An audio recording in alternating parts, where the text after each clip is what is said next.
CAG Live in Conversation, which I think is going to be the first in a series that I hope will be a support and an enhancement to help musicians. I just will introduce myself. My name is Tanya Bannister. I'm the president of Concert Artists Guild. And Concert Artists Guild is a non-profit organization that discovers, nurtures, and supports musicians. And part of the prize, which is an annual competition, that's how we discover our musicians and have them come onto our roster. They have a Carnegie Hall debut, and they have a comprehensive management, and they have mentorship. And part of what we would like to do here at Concert Artists Guild is broaden our mentorship beyond our roster to more of the musician community out there. So I'd like to welcome our musicians on our roster that are in the audience today, our staff, and some board and donors. And I'm incredibly excited to have everybody here. We have Chris Williams, who's just joined us at Concert Artists Guild as Vice President of Artist Management. He comes from a commercial management background. He's worked with Frank Solomon, Baker Artists, and I'm going to look at my notes here, making sure I don't miss anyone. And he's worked with actually CAG alums. He's worked with Cigarette 5, David Krakauer, both of whom are CAG alumni. David Krakauer, I just mentioned, LA Guitar Quartet, and he's worked also with Richard Good in the Orpheus Chamber Orchestra. And we have Charlotte, Lee, and Christina, who Chris will go into more depth introducing them. So I am so excited to do this today, and so excited to join CAG on this new journey. And I'm so excited to have my friends and colleagues here with me, who I will go one by one introduce. This is Christina Baker of Opus 3 Artists. She is manager of artists and attractions. We worked together most recently, and she's looked after artists including Orpheus Chamber Orchestra and Ataka Quartet, and currently looking after conductor Alexander Pryor, in addition to Blake Pouliot and others. We have Lee Prinz of Colbert Artists, Senior Artist Manager, Senior Vice President, who looks after artists including Juilliard Quartet, Juilliard Quartet, Jack Quartet, Marc-Andre Hamlin, and many, many others. finally, last but not least, Charlotte Lee, president and founder of Primo Artists, who has many illustrious artists including Joshua Bell, Itzhak Perlman, Nicola Benedetti, Beatrice Rana, as well as Sanjin Cho, Christian Reif, and Christian Marcello. Is that right? Sorry, getting to know the conductors. So anyways, we're so excited to have you guys today. And so we'll just start off with a little bit of a broad question that I think will enter into some interesting conversation, which is, if you could speak to, some aspects that are most meaningful to you in an artist, and a little bit about, what X Factor means to you, what X Factor you're looking for in artists, and we'll start a little bit with that, and I will take volunteers where I can put people on the spot. I'll let you choose. You want to go? Everybody's looking at Christina. Should we go by seniority? I think X Factor, meaning that extra, that sort of, right? It is something that we're always looking for. And it's very hard to sort of identify. Everyone's always looking for star power and presence and all of these other things. I think in our line of work, one is expected to have immediate stage presence and star power and all of these things that other avenues in entertainment have. But you also have to get up there and have all those things and play the hell out of a Tchaikovsky piano concerto, right? You have to have all of those other elements as well. So for me, I think it's confidence in the repertoire. I think it's confidence in and conviction in one's interpretation of the repertoire, and being convincing enough to the audience. I think that's really what it is. I think that gives great presence. There are famous artists that are, of course, tall and good looking and gorgeous, and all of that really helps, right? But we also have many, many artists that we revere as the greats in our business, and they don't really have those elements. They don't walk on a stage and it's about what they do when they sit at their instrument. So I don't think it's the same as it is on The Voice or on those other things. So if you can, I think the artistry comes first and foremost. I think if you want to have a long career, those are the things that need to be in place. And I think it's a thing about popularity versus, longevity. And it's the kind of career that you want to have. And those things can all be strategically, done, but that's kind of how I feel about it. It's not quite the same as just, being on The Voice. That's beautiful insight. Lee or Charlotte, do you want to speak beyond? What she says about it's hard to identify, how to put it in a word, that X factor or star quality. You can't just say, oh, well, this is what it is. It depends on the individual, and each one of us might have a different feeling. We could all three of us hear one person and have three different opinions on it. We may all agree, most likely, and I think this is a great thing about our field, is we'll all agree upon the talent level of someone. We just may differ on our opinions of, we always say I don't get that message, or that's not my cup of tea, whereas I might be really excited about someone, they might feel differently, as do the presenters around the country. So, but what you did say about a baseline of technique, musicianship, ability, that's got to be a baseline that anybody of a certain level is going to have.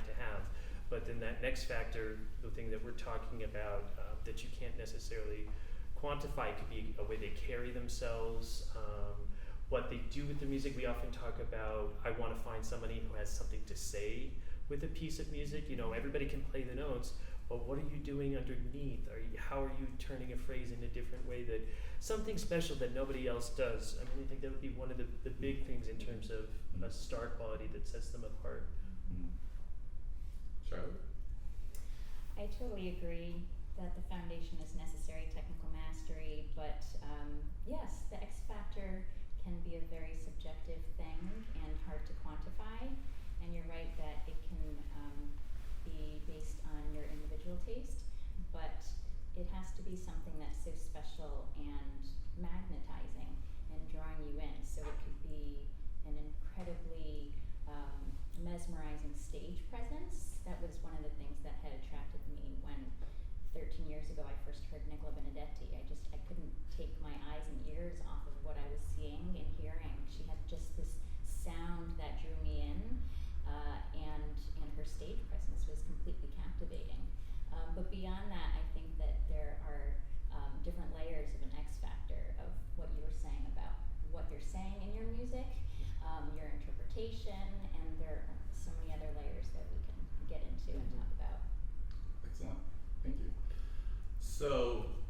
sort of like a funny question, and there are no right or wrong answers, but I'm going to paint a picture. So, since you were mentioning The Voice, if we were on The Voice, and as we know, there are celebrities that are coaches for these contestants. They're all, they're great singers. They have some foundation at least. They tend to be younger. And you were in a competition amongst each other, and you had to mentor and train these people and give them your wisdom. What are some insights? What are some wisdom that you would give people to help them grow as artists, which can be, it could be something more basic, or it could be something more intricate. I leave it to you. Who might like to speak?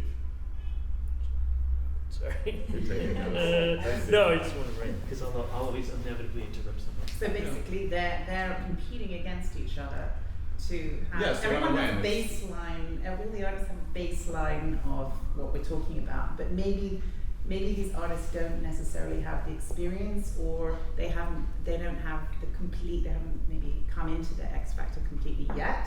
And my question to you, I think our question maybe is, can you grow into that a little bit? And if you were to mentor these young musicians and you would want to beat each other, how would you help them create that X Factor that we're talking about, that elusive X Factor into something that could be, tangible? I think one of the along those lines. Okay, so if you're working with someone, one of the key things, and hopefully this would be something that we would have thought of when we took them on, is to what is it that makes you unique, and what is it that you do that is special that nobody else can do better. In a field, whether it's an instrument, but even within an instrument, we were talking about pianists. You said, or a Tchaikovsky pianist. What if you are a pianist that specializes in French repertoire, then cover that whole thing, play the bejesus out of it, and really hone that. Or if you're a singer and you sing bel canto, really find what it is unique. But even within those, there could be, say, you also play, you play Tchaikovsky, you play French repertoire, but you really just want to play like, European spectral contemporary music, and to find each of those things to make your work on making that package unique and special and unlike anything else. That would be one of the key things I would focus on. But also, and this is different. So maybe really focusing on repertoire. Repertoire and what you're about. What is it? What is your, we talk about a mission statement, honing in on who, what is it you're about? What is your goal? Why are you doing this? Is it you just want to be on stage, or is it like I really need to play Bartok? That's what my life is all about, or something like that. But that's a great idea for an artist to have their own mission statement. Mission. I stole that from I stole that from Rob Capello, one of my artists. He said each artist should write down and make a mission statement. Yeah. So when you're coaching that, another thing, and this is maybe a little contrary to what The Voice is about. I don't know how you guys feel. I personally believe in like a longevity kind of thing to the career. It's not all about doing what we need to do to make you famous right now, but we want to look at a career as a long arch. So it may be for someone, there's going to be a little bit of a waiting game, and it's not all going to happen right now. So you work on, if you're a pianist, you slowly work through your Beethovens, get that under your belt or whatever, and then look as you grow and learn. I had a great teacher at school that always said you're either famous before you're 30 or after. So hopefully we can lay the foundation now and then go. Sorry, I was stuck. I'm going to play off that actually just a second, because I've been telling some young artists that it's important to develop a narrative, and we have to pitch artists and talk about artists to people. But in speaking of what you said, what makes you unique, from y'all's experience, do you find that top level artists can not pitch themselves, but can they verbalize, can they communicate to you if they had to what makes them unique? Because I'm of the philosophy that an artist should be able to not sell themselves in some way, but should have really their own sense and in their own way communicate that. Do you feel that your top level artists have a real sense of their story and what they're trying to accomplish? Definitely. Yeah. I think it took them a long time to get to that, Exactly. So it's not something, of course, that happens overnight. And also, and often, especially with a more established artist or top level artist, you know, you don't have people coming, you know, if you have somebody who does a certain thing, they don't come and ask for something that's completely out of the blue, that is sometimes maybe just as a curiosity factor, but most often they'll say, yeah, that's not what I do, this is what I do. Right. I would say that across the board, any successful artist really, they know their stuff and they know where they fit in. There's very few that are kind of a generalist that can do anything. Right. I think that's just my I think opinion. it can be an evolution over That too. an artist's career. When you look at Itzhak Perlman and his 60-year career, in the 1960s, his mission was not what it is today. Mm. And he was playing all sorts of repertoire and doing as much as possible at the very highest level, known for his very meaty, warm sound. But then 20 years later, in the late 80s, he started wanting to delve into conducting. And in the 90s, he wanted to broaden that from not just performing the violin and as a conductor, but to extending it to pedagogical world because he wanted to give back. So, so then he started his Perlman music program, and then he joined the faculty of Juilliard because he felt that he wanted to invest in the lives of the young generation. Nowadays, if you were to ask him what his mission is, it's just to have fun. And that's not something that he had endeavored to do in the 60s. So now our focus is, you know, he's on the road this year with Evgeny Kissin on a duo tour, and last year was with one of his best friends, Pinkas Zuckerman, and the year before was with Emmanuel Axe, and then we did a recording project with Martha Argerich. And so for him, at this point in his career, he's done everything, and he just wants to have fun, play with friends, It does sound do fun. special projects. so I'm gonna do that too. I would love to hear your answer, you know, with regards to the cultivation of like what makes it special, how can a young artist, for example, or even a musician, even in their 30s, continue building their uniqueness in a sense? I think that it's important for the artist to know that they should just be authentic, because there are so many different models that they can look at of success, like Lang Lang, Yuja Wang, and this and that. So they may be misguided in something that something works for one. So so a young female pianist may think she needs to wear a slinky dress because that leads to success. But if young artists would just realize that authenticity is the most important, and just digging deep inside themselves to think, you know, why are they doing this? Like what Lee said, what drives them? What do they excel in? Is it repertoire or is it a platform? For Nicola Benedetti, she has always, over the last 13 years, been so passionate about reaching out to young audiences, and that is a genuine passion of hers. So that was something early on we had decided we were going to focus on. So my job as an artist manager is to provide resources to help amplify the opportunities for her and facilitate it. So everywhere she goes, we set up outreach opportunities. This week she's with Toronto Symphony, so she's doing things with the local Sistema program and spending time with young people. But beyond that, thinking about starting a foundation and an orchestra, and these are the things that she's very passionate about. Also new music. She's always dedicated time to working with living composers, and so we had decided 6 years ago that we wanted to work on a concerto project with Wynton Marsalis. And it took a lot of building blocks, but we worked on it. So being strategic on investing in what the artist is most passionate about and what they excel in can help to define them and differentiate them from everyone else. And you know, speaking to you, mentioned something part of your role as a manager, so it kind of leads me to another question, which is, what do you guys feel is the primary role of the manager, the primary role of the artist, and how do you keep momentum going for a long career, as you mentioned, Lee? Because we all know that some people come to the limelight, even in classical music, all show business really, and they can have a couple of great seasons, and then, you know, the career can take new shape in one way or the other. So, you know, what do you feel is the role of the manager and the artist, and then how do you work together for a successful partnership and keep that momentum going? Christina? I think, you know, we could use the old one, you know, my job is to get you there and your job is to get you back. right? There you go. And but it's not that simple, and I think it always takes tenacity on part of the manager.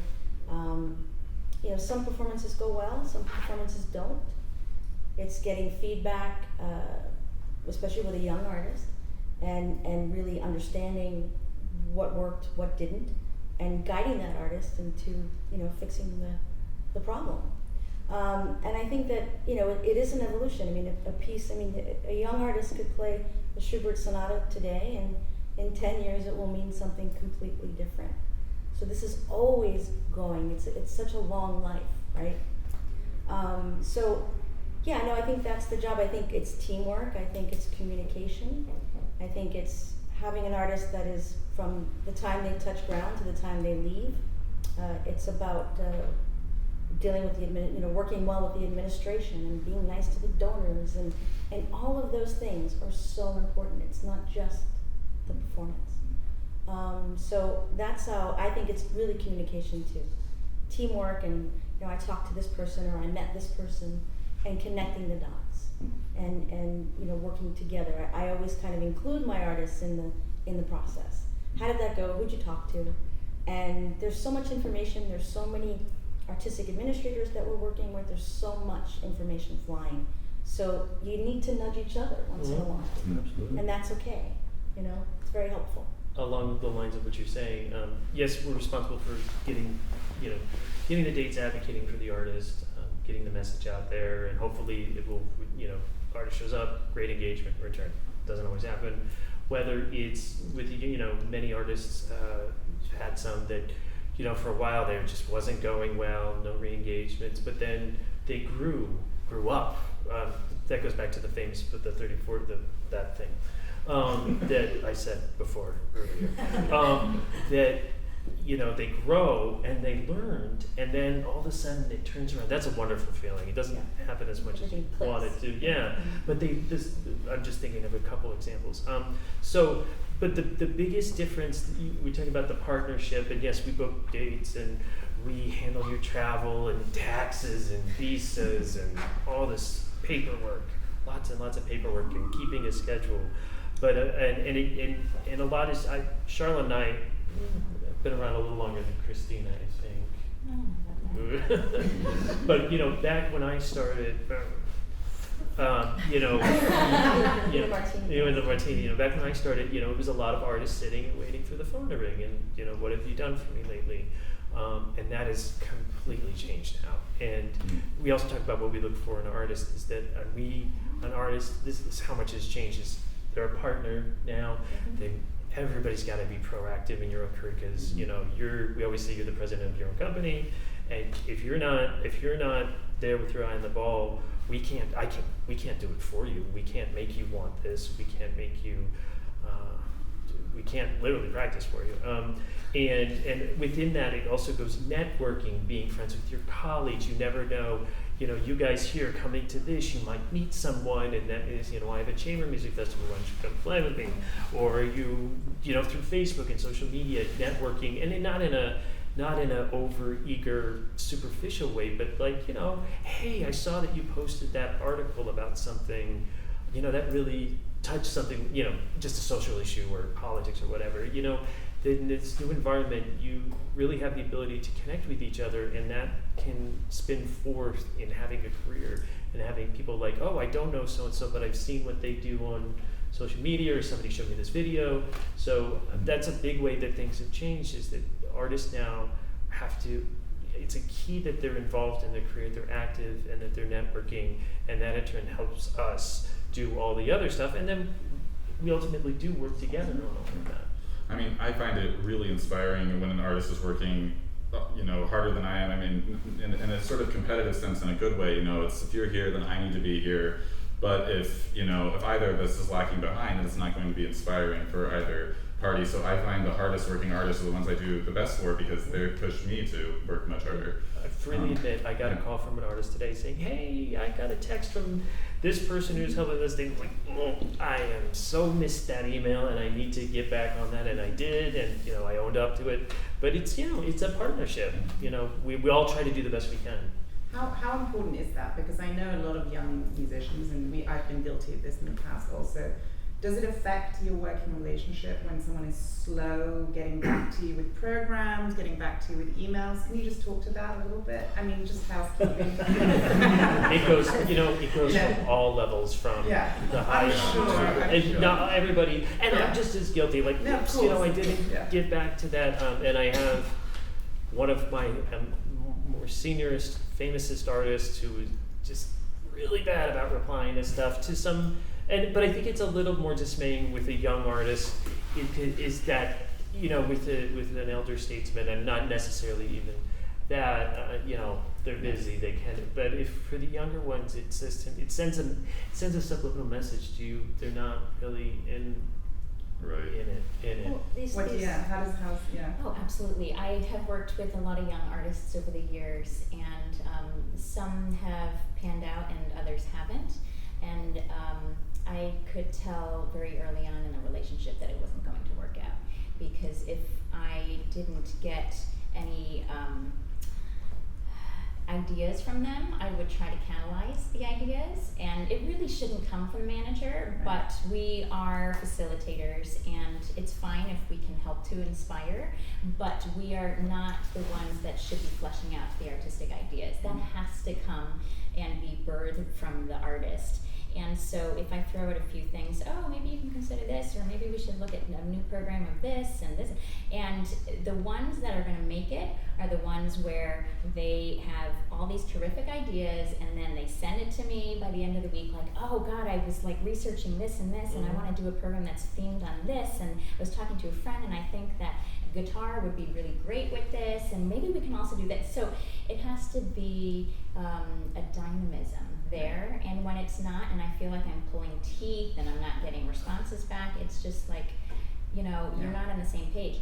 And you can't have a successful career if you are not motivated and inspired artistically and organized business-wise.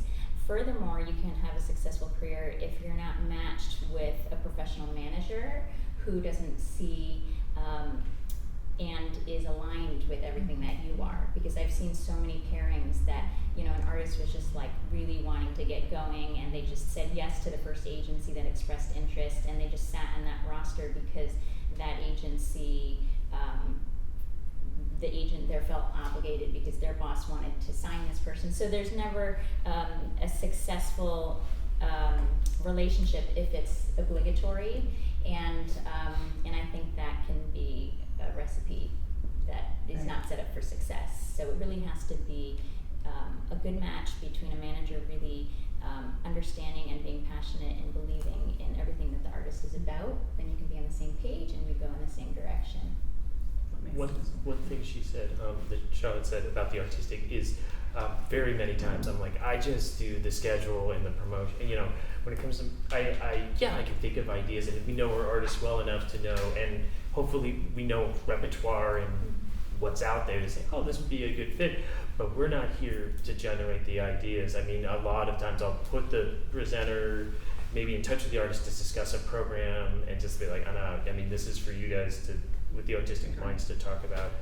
I think some of our colleagues some colleagues of ours want to delve more in to get their fingers messy in that area, but I really feel like that the artists and the administrators, that's their job, that's what they're there for, and they know what's the best way to go artistically. We're here to just get them all together.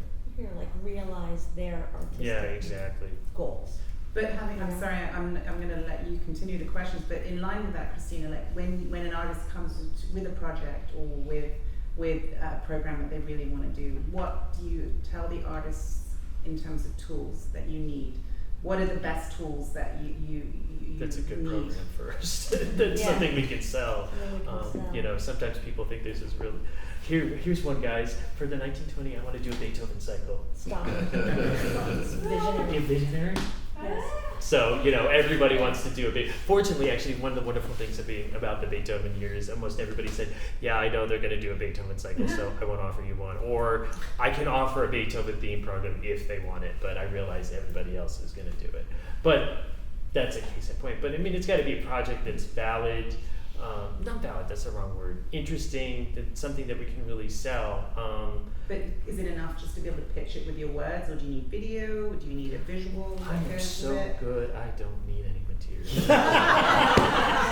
no, actually, no, I will buy that Beethoven song. absolutely, right? Really. But one thing, just to go back, once upon a time we did have a really big, expansive project that a group had brought to us that we just couldn't really wrap our heads around because it was video and narration, and it was really hard to sell before they'd actually done it. So that was hard, and we did cobble something together. But once they actually did it, and we had a video, and you could Okay, so I mean, a lot concrete, of you could a show lot, them. Yeah, exactly. That's There's a lot of great. artists here that are watching and not necessarily have such a phenomenal manager as all three of you. So, I mean, I would love for you to maybe think also of those tools, how we could help those artists that don't have that dynamic relationship that you're talking about, and how can they pitch those programs in a way that is effective for the everyman. Everyman. Well, one of Yeah. the things that we asked them about, if an artist has a certain program, Ron Donk, who is an alum, we asked him to write a paragraph. Wrong alum, actually, he's a voice. Oh shoot, it's so young. I'm sorry. There you So, go. but actually, that's a case in point. She does have a program on Right. Goyescas, Right. and she's very inspired by it. And so we asked her to write a little paragraph about it, and she did for us, so that we could offer it. See, I saved it. We could, so it's a nice paragraph because it was something that she really wanted to play. This actually sums up everything. She's really excited about it, and it's not done as much, and she wrote up a little thing for us, and then we were able to share it with presenters. So that's a very simple tool, Okay. because then you also have a connection, because the artist is literally sharing Right. their thoughts and feelings. It was like a mini program out ahead of time. Charlotte, what about? Programs are very important, especially with recital presenters. Maybe not so important with orchestras because they usually select the soloist first and then decide the repertoire, unless it's a regional orchestra and they'll say, I'm looking for a rock 3 pianist. But when you're talking about the top level, recital presenters can often be very attracted to compelling programs. And yes, they'll decide a lot of things based on the artist, but Washington Performing Arts, one of the top series, and they do concerts at the Kennedy Center and in the Washington area, they're very driven by program. So they will choose, out of 5 artists that they're looking at, they will choose someone based on how compelling the program is. And last week I was in Hong Kong, and I was looking at the brochure in a meeting with the Hong Kong Cultural Center, and I knew all the artists except for one page, and I was like, what is this Thai pianist? Like, what's his story? I've never heard of him. Who is he? And it was a really interesting program. And she's like, you know, his person just sent us a program, and we really liked it. And we didn't know that much about him, but they booked him based on the program. And this is the Hong Kong Cultural Center. They can pick whoever they Anyone, want. yes, true. And I was just so shocked by that. And I thought, wow, this guy got in there because he had a really intriguing program. Right. So I think it's very important. And I think when the artist is going to invest that much artistic intellect and effort and actually write something about it, then that shows a lot. So that's a huge start. Yeah. Yeah, that's huge. If you're not working with a Perlman who maybe people are excited to book him because they're excited to book him, then yeah, we need something to talk about, you know. And I've been asking all of our artists this, everyone's listening, for programs so I can get a little bit in their head, you know, and I can deliver something special. So I definitely really appreciate that. I think with programs too, if it, you know, especially with a really big, heavy hitting traditional repertoire, you know, to have a pianist who's really just getting started wanting to go to a main series and play Schubert, right? I want to play the Schubert thing. No, that's not gonna work. Because generally on that level, they bring in the heavy hitters to play that repertoire, right? So you do have to make your kind of mark. And that's so important. And I think people need a, you know, especially with a young artist, they don't know. They need a catch. They need a theme. They need something to grab onto. That's organic to them, not something. I mean, this is one thing I always. You have an artist. Oh, well, I can play that, or I can play that. You know, no, play what is unique about you that pertains to you, and give us that little hook, that story. Not just, well, what do they want, and then I can fill the program in. I look at like Jennifer viewpoint. Coe, who's Yeah. on the roster. Like those programs are just sensational. Mhm. They are incredible. And that does really, really well because there's so much thought that has gone into it. I think she's a very good example. So building off of this sort of concept of, you know, you have a program and you're pitching the artist, on the flip side of this, what are some practices that you consider sort of outdated, and you guys are not that old, even though you say like we've been around forever. So, you know, versus, okay, 10 years ago to 20 years ago, that's the max. What have you noticed has changed in the way you pitch an artist, and what doesn't work anymore that, you know, maybe did before? Any insight? Well, I think, are you going to ask the recording question later? Are we going to still have that? Well, when we play into it, yeah, I mean, go just with it, the yeah. recording thing is, well, because, you know, the idea of a recording deal and recordings, and that's going to make all the difference in the world. Everybody has a recording now, and they don't carry the weight, but it is, it gives a person an example of what to listen for. And what has changed now is that we have YouTube, and YouTube is almost more important than a recording. I did it this morning, actually. I was online, I wanted to check someone out, so I just Googled that, and there's the YouTube, and listen. And I know, and they'll tell you the same, artistic administrators, people who run series they get on the internet, and they want to hear about somebody. It doesn't matter what recordings you give them. They do their own. So that's a big thing that's changed. I mean, the internet has changed so many things, but in terms of finding information out, and smart presenters out there do their research and will come to you and say, hey, I was Googling around and I found this, and that got me interested in this artist. So the internet and just information being out there has changed it a lot. I mean, to play off of that, so if you had a young artist and they said to you, so I'm deciding between doing an album or 3 super high quality videos, music videos, what's the better way to invest? That's the other way to change, the latter. You know, I mean, what do you guys think?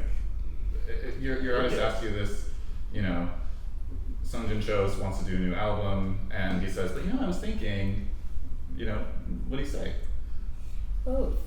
Albums are important to make your mark and have something in the annals of classical music history, especially when it's someone that significant of a talent like Sung Jin Cho. But when you're an unknown quantity, and say you're a young string player and no one knows you, coming out with an album is nice. But yeah, like you said, a lot of people have albums. Coming out with a series of videos is very compelling. The Violin Channel will decide on, you know, a group of talented, whether they're competition winners or not, and decide, okay, we want to make you a designated Violin Channel young artist, and that means they're going to get splashed a lot of attention on social media, and the videos will get featured, but they will not pick someone who doesn't have videos.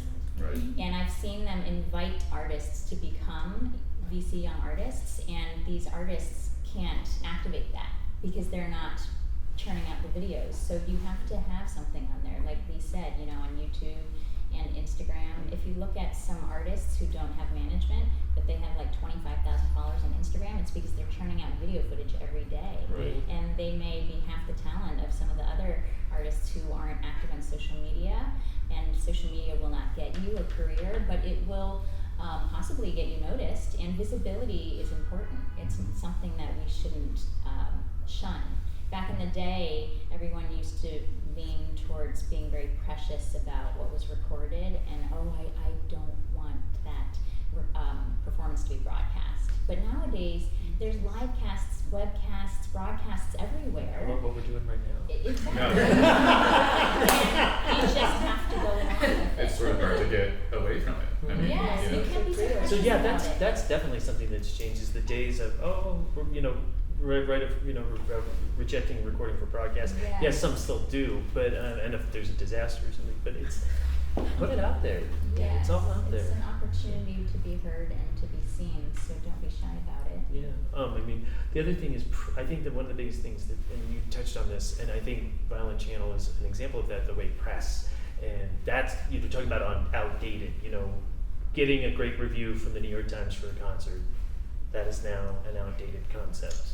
You know, Yes, let's it talk a little doesn't bit about mean reviews. anything. If you come to New York assume that your concert will no longer be Yeah, reviewed exactly. because the New York Times is a shadow of what it used to be. The arts department doesn't have more than 2 full-time writers anymore. You can do a concert at Carnegie and Lincoln Center and still not get a review, and that's presented by Carnegie or Lincoln Center. So it's not the be-all or end-all Yeah, it's anymore. But that generate- doesn't mean that your concert in New York will go unnoticed. Absolutely. So you have the power of social media that you can tap into, and all the blog writers, and you yourself are a curator of content. So, you know, blast it out on your channels, and you can expand that visibility yourself and through other media channels. It's not about the New York Times, the Anymore. traditional print media anymore. Yeah, and generating individual PR in terms of, actually we're having someone do this tonight with someone, you know, just slap up a camera, you're in rehearsal with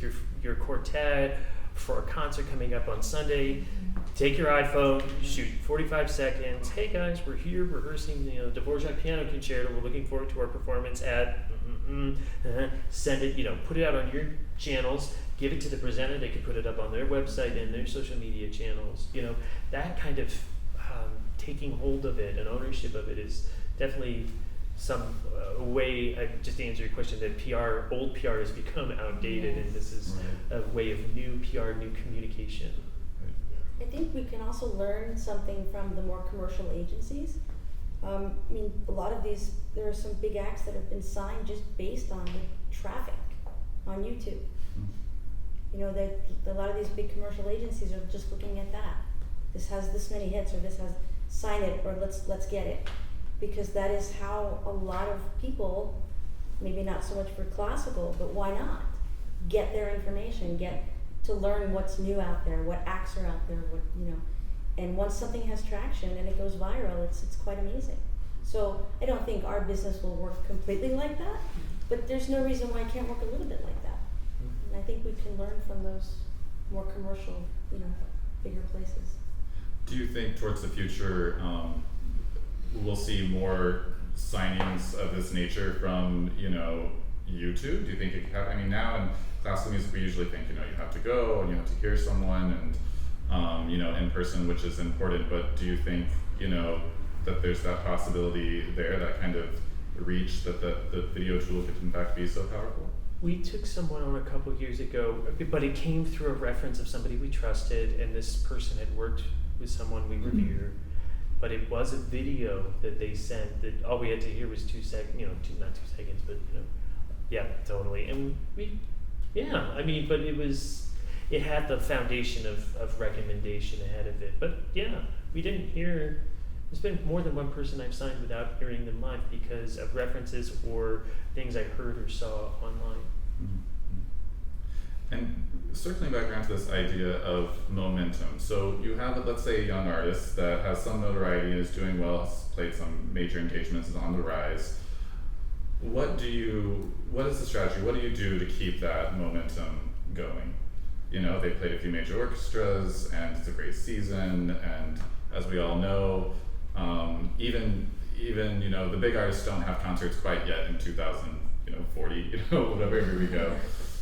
So what are some basic things you do as a manager, you know, to keep the momentum going? And maybe if you could speak as well, you know, what can your artists continue to do to be helpful in keeping the momentum going? That's always, I think that's probably one of the hardest questions and in the magic answer that we're always searching for, especially developing younger artists and mid-career artists.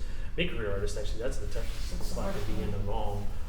That's actually not so much for a young artist. I mean, a young artist, we can always say therapy or give them a shot. And if we've developed a relationship well enough, usually that's a strong thing we could do. But to sustain the momentum of a mid-career artist is a really challenging thing because, you know, you talk about having your ups at bat going around the block. You know, everybody gets a chance around the block. But so I'm stumbling a little. I mean, you just try to, if you've got something going on, you know, if there's things going on, concerts, making sure people know about them, if there's successes, whether it's a New York Times review or something, or you were there. I mean, I've done that. I've sent my own reviews.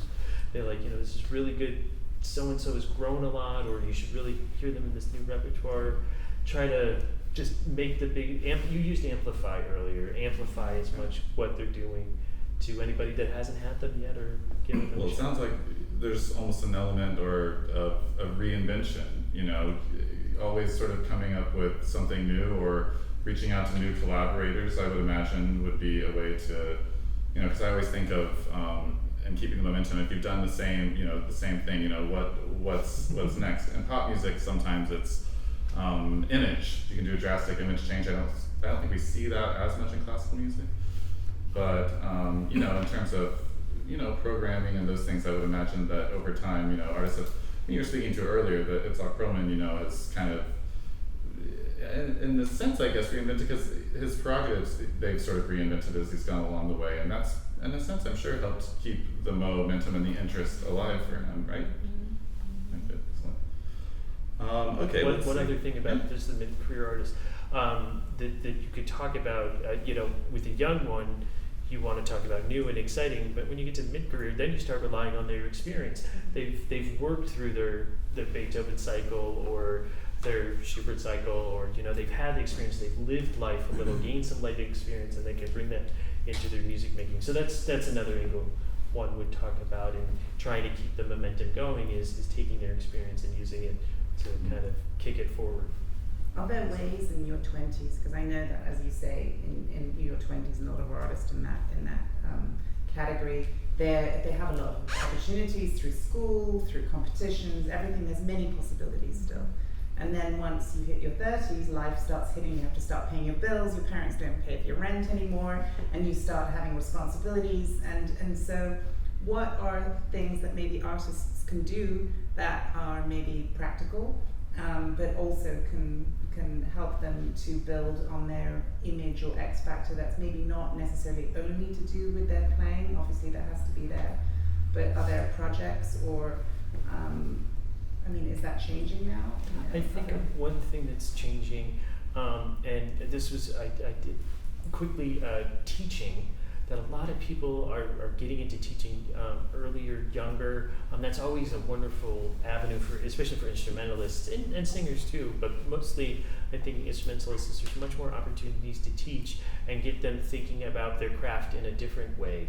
As a teacher, you know, it gets you thinking differently than just what I have to do, but getting the different viewpoints from students, and so there's that. And along those lines, I did some panels for Opera America recently. A really refreshing thing that came forth in the dialogue in some of these sessions with young singers was talking about getting a paying job in addition while you're managing, trying to get your career started, and that there's talk about outdated. An outdated thing was I don't have another job. I just make my living from music, Right. and to that has changed, and then it's okay whether it's a teaching job, which is great, but if you have some other hobby or something that you're using to balance to pay the bills, because Right, you've got to do what you've got to do. Right. So that is something that has changed, and it's an outdated thing, but people are starting to talk about it more. That doesn't actually, and that's actually maybe the frustration of having to do that will fuel your artistic intent, and you'll be fiery and bring a lot more angst and drama to your music making. But also, I just was going to say that a lot of people are doing more chamber music and more teaching different ways, gigging to pay their bills. And what about like the groups, you know, when they create their own nonprofits or they create? Oh yeah, a lot of different- people are doing that way, starting their own series, Right. creating their own opportunities to make music, like Manhattan Chamber Players, you know, that was created and they're thriving, Right. making music, Right. taking it upon themselves. That's another. And it's also networking Yeah, opportunity by doing these things actually, some of also. our artists Yeah. have performed with Manhattan Chamber Players, for example. So that's Right. a kind of thing that can be done. Entrepreneurship. Absolutely. I think that's changed, hasn't it? Yeah, Last- that's yeah. entrepreneurship. Yeah. I think this varies, you know, probably from manager to manager, which is the idea, but when you're looking at a prospective artist, what are some personal characteristics that attract you or you find interesting, or how meaningful is that to you? I feel like I've known managers who had artists, you know, that were really difficult but fabulous musicians and they worked through it, and then some managers, you know, it's very important to them to have someone who's, you know, really generous and kind and easy peasy. And what's sort of your, view on it? For me, I feel like I learned so much from an artist by speaking to them, not just listening to their performances, but what their feeling is on what they're doing and how they relate to the world and how they relate to the repertoire. And I tend to be very much gravitated towards artists where the repertoire is the be all and end all. That's what they do. They're so serious about it. It's not really so much about them. It's about what they're bringing to the audience, that they're doing this piece right, I love working with artists like that. And I think those are the artists that, are going to be better in 5 years and even better in 10 years. And I've always been attracted to working with people like that. I also think that when I listen to them talk about music or talk about life, you can kind of feel the compassion that they have, the humanity that they have, and that tells you so much, about the person. And you can hear it in the playing, and it usually transfers into the playing. And so that's kind of what I like, and I also want to be able to work with someone. It's a very close relationship. You have to be able to have someone that you can deal with and that's going to be a good partner. But I've been very fortunate, actually. It's intense. Yeah. I mean, we talk to these artists more than we talk to I talk to them way more than I talk to my mom. Absolutely. And there's I have one artist that I've been with for 18 years. She and I were starting out together, and I still work for her, so that's a long time. She's had kids and all that. I mean, and some of these people you really do talk to, not just once a day, but several times a day, and it can get really intense, in a good way and bad. Some days you hang up the phone and you scream, and they probably do the same thing as well, or you're texting, and it's a very intimate relationship. And of course you want someone with a sense of humor, a good perspective of life. There's some artists that are gonna and you learn to work with that and find, one of a great artist that I worked with a long time ago drove me up the wall, but I had so much respect for her, and sometimes you just find a way to do it, but it's really awesome. So, I want your response, but I'm realizing we're coming sort of to the end. I've lost track of time. I want to open it up to questions. you guys, and if anyone has any questions they would like to ask. If you are shy, I would come up with them, but I would love if you would. Dominic, excellent. Yes. Okay. Oh, we've got a moving mic here.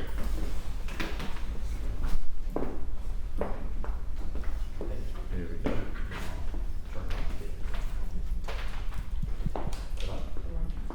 Hi, my name is Dominic Haley, and thank you so much for coming out this afternoon. I know all of us artists really appreciate this opportunity to hear such important knowledge from you three. I have a quick question about presenters, and I was wondering if you find, as managers across the United States, if using social media can be different depending on which region you might be performing in. Because, I mean, I noticed that performing in California, New York, Midwest, the South, you have many different kinds of audiences, and I'm wondering if you've noticed better or worse ways people use social media or websites to promote their events in different regions, and if they vary or if you find they don't vary in how they promote them. I'd say that some presenters are so social media savvy and really have it together. They know. I wouldn't say it's so much a regional. Big cities versus rural. Little. I mean, I think if you have community concerts or something like that, where you tend to have a much older audience that doesn't, they still open the brochure and that's how they get their tickets. And so I do think it may be a regional thing as far as big city, small city. Or universities. Yeah, or just the general way some of the classical presenters, some of them are really, really forward thinking, and some of them are very, very old organizations. And they haven't really, that's not how they move tickets yet. It will be, but not yet. One of the, back in the earlier part of this last century, a lot of these chamber music societies were started by doctors, lawyers, people that migrated from Europe, either before or during the Second World War. And many of those societies today still, or not necessarily operated by those people, but they're doctors, and we could name us. So they don't function in that way. They're like maybe they have a Facebook page, but the university series, they got to connect with the students and get them in. So they're going to be much more social media staff. I think subscriptions in general, Yeah. like if you have a heavy subscription base, they're going to be less likely to need to sell that way. But that's becoming less and less It's all about the the case. single ticket sales. It's becoming more and more single ticket. Sure. Does that answer your question? Another question. Thank you very much. Hi, my name is Nick. Thank you so much for being here and sharing some of your wisdom for us today. I play in a string quartet, improvising new music string quartet, public quartet. We've been with Concert Artists Guild for many years now, and it's really great to hear some of your knowledge. One of the things that we've kind of been dealing with as a improvising new music string quartet that writes some of our own music is falling into genre gaps or cracks. It's very hard to put one word on what we do.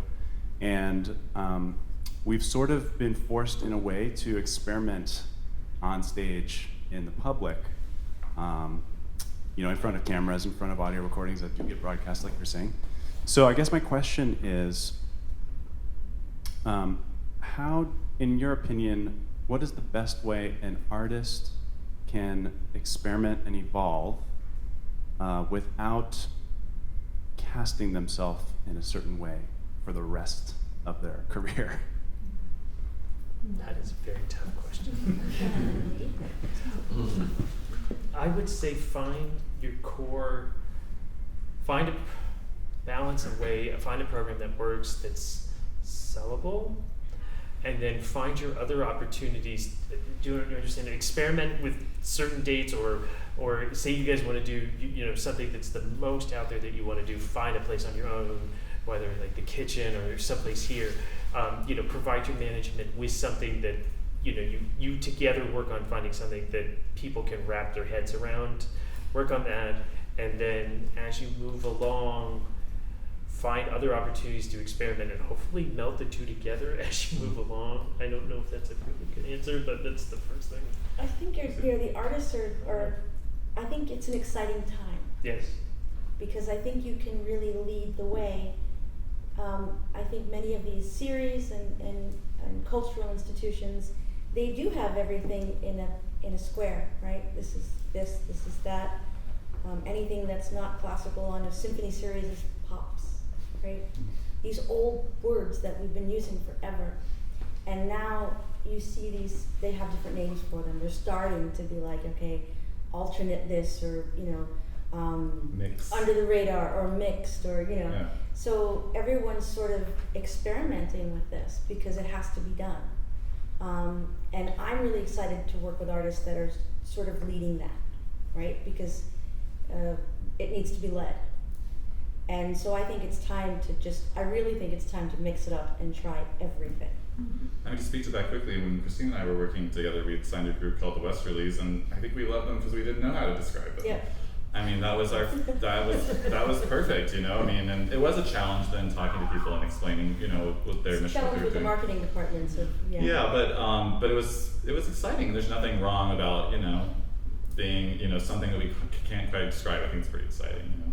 Let's speak to that. Maybe one more question, and then I have a final question for these panelists.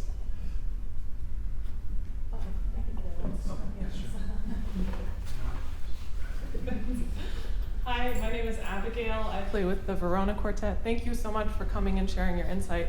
It's all been really fascinating. I think something that that I get from hearing all of this, it's very inspiring, but also can feel kind of like becoming a successful artist is kind of a heroic effort. And you have to be a jack of all trades to varying degrees. And I'm just wondering how much you can kind of envision the trajectory of a career from the beginning through its development based on who the artist is and their personality, and how much you think it's important to, and I suppose this would be a separate idea, to just brand yourself as an individual and ensemble based on what you're doing, and how much it's important to brand yourself based on who you are. Oh, that's a tough question. I don't know that one can really envision a career at the start. I think that it's impossible to guess what the future will look like. When Joshua Bell entered the 17 competition, no one, including his mother, knew that he would have the career that he would have today. He had an illustrious start. From that competition, he performed with Riccardo Muti, Philadelphia Orchestra, and Carnegie Hall. Doesn't get better than that. So he was very fortunate, but no one thought that 35 years later he would be music director of the Academy of St. Martin in the Fields to follow Sir Neville Mariner, one of the greatest conductors from the United Kingdom. So I don't think Joshua knew that either. But just like how I was saying that Itzhak Perlman, 20 years into his career, had a curiosity to delve into conducting, Joshua had the same thing. And a lot of instrumentalists have that, for better or for worse, wanting to delve into conducting. And it's just an advancement of where they want to be. So they've accomplished something, and then they want to get to the next level. I think the fundamental quality in a lot of these what you would call successful artists, artists with very important careers, is that they all have this insatiable curiosity, in addition to an incredible ambition, excellence, and desire to succeed and do their art well. But they're all curious, and they just want to explore, and it is not to the limitation of their core talent, meaning their instrumental craft. So I think that it can broaden very easily over the years, but no one would have envisioned that in Joshua Bell and Itzhak Perlman. But I heard you say before that, being yourself. So what does that actually mean, So be yourself on social media. You're very good at being yourself on social media with your quartet, Verona Quartet. So what? Be humorous? What does that mean, actually? Being yourself, showing who you are. Is that, I guess, an outlet as a social media, or is that through your programming? What are the different outlets to be who you are? Social media. I think I think now everyone is so involved in everyone else's life because of social media. And I think that, that relationship where the artist is on the stage on a pedestal and the audience is miles away and just staring in awe, I think that the audience wants to relate. And I think if you're relatable, I think it's better. I think you're a better communicator of your craft. So yeah, I think it has to be that there's a barrier between audience and the stage has to be brought down. The one thing I would add, just to go back to, we represent a bunch of artists, quite a few who are not non-traditional, but unconventional things, parts of the instrumental field that you wouldn't necessarily think would have a career or could make a career going on. And I'm just trying to think of whether it's a quartet that only plays hardcore contemporary music, or other, or harpsichordists. Each one of them, I'm just sitting here trying to think of the unifying factor is drive. They all have very clear vision of what they wanted to be doing, where they wanted to go, what they wanted to play, whether it was they only want to play all this contemporary music by composers writing now and give voices to different people, or someone wanting to we have two instrumentalists now that I'm thinking about it that are unconventional, and their mission is to bring that instrument into the mainstream. So each one of these three has a goal, has a direction, and I think that's the thing that you can bring to you and your quartet is, what do you guys want to achieve? What do you want to play? Really, that's just the biggest unifying. Back to the mission statement. Back to the mission statement. Yeah. And just having that first and foremost, I think can make a big difference in how you want to go. And of course, you guys got to play really, really well. Really, really good. But if I can expand on what you said, I think it's an exciting time because we do have musicians who transcend their instruments, right? We never thought, harpsichord, Mahan is doing so incredibly well. There's all these amazing accordion players. Yeah, the accordion, absolutely. No one. I look at the success of Avi Avital, who's an Opus 3 client. I mean, the mandolin. No one saw that a couple of Chris years Steele. Chris Steele. Oh my gosh. So it's exciting. That's Yeah. you can be exactly what you are. But I think again, they all had something. Yeah, to push it forward. A very specific Yeah. direction that they wanted to go in, and I don't think anybody did it. Almost none of them. Nobody did it for them. The people came into play, but they drove the ship. Yep. Excellent. Well, I think we're a little bit over time. I've never done a live stream, so I don't know if I've been cut off already. Yeah. They're Well- sitting there with popcorn. And they can't wait for what. If we can, and maybe you don't have to be too extensive, but if you had one piece of advice to give to young artists, one piece of wisdom, what would it be? In one sentence. Be nice to everyone. Well, that's great advice. Be There you nice go. to everyone. There you You go. never know where they're gonna end up, There you go. or you're gonna end up. Christina, what do you think? I think just be true to yourself and and success is what you want. It's individual. And it doesn't have to be on the level of, Joshua Bell. It could be what you find successful for you, what you find gratifying and makes you happy in your life. There's so many different aspects of that. That's what you need to find. That will be true success. We could do something on the work-life balance. I would just go back to what I was saying before about curiosity. Be curious. Mm. The day that you stop being curious, I don't know why we would be working for you absolutely. anymore. That's great advice. Good. Well, thank you to all three of you. Really, thank you. And we want to also thank Yamaha for giving us this beautiful space, the Violin Channel, for streaming this for us, and to all of you out there. We really appreciate your time, and to all our viewers out there. We hope to see you again in our next. Actually, we're going to be streaming our finals on the 16th. So that will be our next live stream from Concert Artists Guild. Yes. So Expect thank all of you. you to watch. Yeah. All right.